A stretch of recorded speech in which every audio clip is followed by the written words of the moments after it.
మనం పుణ్యక్షేత్రాల దర్శనానికి వెళ్తుంటాం. అక్కడ నుండి మనం ఖాళీగా రాము కదా! ఏదో ఒక ఫోటో తీసుకొస్తాం. భగవంతుడి ఫోటో తీసుకొస్తాం. అది మనం దేవుడి గదిలో పెట్టుకుంటాం.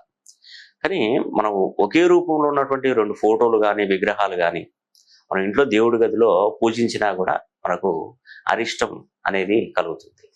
కాబట్టి ఇంట్లో 2 ఫోటోలు గాని, 2 విగ్రహాలు గాని ఉంటే అవి ఉండకూడదండి. అదేవిధంగా మనం పూజా గదిలో అగరవత్తులు కొలమానం లేకుండా వెలిగిస్తుంటాం. కులమానం లేకుండా అగరవత్తులు వెలిగించేది ఎప్పుడో తెలుసా మీకు? చనిపోయినప్పుడు ఆ అగరవత్తులు కట్ట కట్ట తీసుకొచ్చి వెలిగిస్తుంటారు. కానీ కులమానంతో వెలిగించాలి. ఎలా అంటే బ్రహ్మ, విష్ణు, మహేశ్వరులకు ప్రతిరూపంగా 3 అగరవత్తులు ఇంట్లో ఎప్పుడు వెలిగిస్తూ ఉంటే అది చాలా మంచిదండి. ఆ బ్రహ్మ, విష్ణు, మహేశ్వరుల కరుణా కటాక్షాలు, కృపకు మనం పాత్రులవుతాం. అదేవిధంగా మనం ఇంట్లో సాయంకాలం పూజ చేసినప్పుడు మన ఇంట్లో